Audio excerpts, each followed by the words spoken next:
Now the serpent was more subtle than any beast of the field which the Lord God had made. And he said unto the woman, Yea, hath God said, Ye shall not eat of every tree of the garden? We may eat of the fruit of the trees of the garden, but of the fruit of the tree which is in the midst of the garden, God hath said, Ye shall not eat of it, neither shall ye touch it, lest ye die.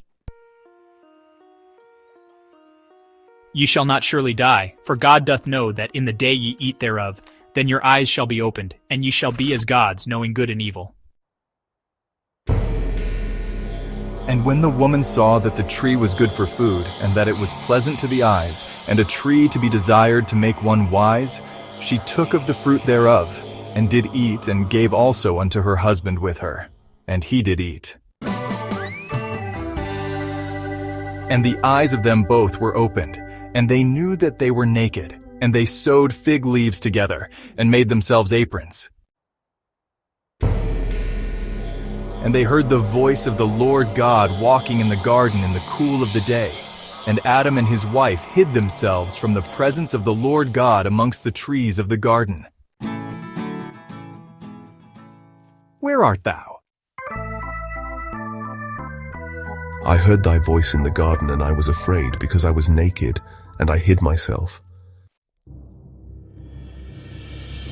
Who told thee that thou wast naked? Hast thou eaten of the tree, whereof I commanded thee that thou shouldest not eat? The woman whom thou gavest to be with me, she gave me of the tree, and I did eat.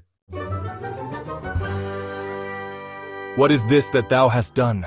The serpent beguiled me, and I did eat. Because thou hast done this, thou art cursed above all cattle, and above every beast of the field.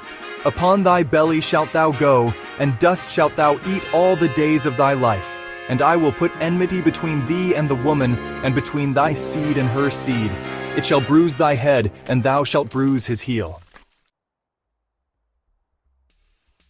Unto the woman he said, I will greatly multiply thy sorrow and thy conception. In sorrow thou shalt bring forth children, and thy desire shall be to thy husband, and he shall rule over thee. And unto Adam he said, Because thou hast hearkened unto the voice of thy wife, and hast eaten of the tree of which I commanded thee, saying, Thou shalt not eat of it, cursed is the ground for thy sake. In sorrow shalt thou eat of it all the days of thy life. Thorns also and thistles shall it bring forth to thee, and thou shalt eat the herb of the field.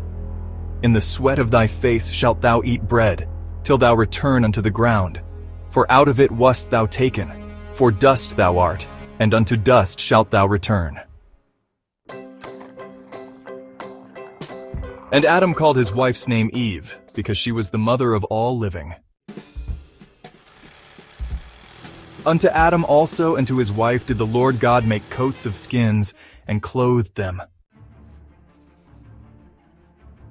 Behold, the man is become as one of us, to know good and evil. And now, lest he put forth his hand, and take also of the tree of life, and eat, and live forever. Therefore the Lord God sent him forth from the Garden of Eden, to till the ground from whence he was taken. So he drove out the man, and he placed at the east of the Garden of Eden cherubims, and a flaming sword which turned every way, to keep the way of the tree of life.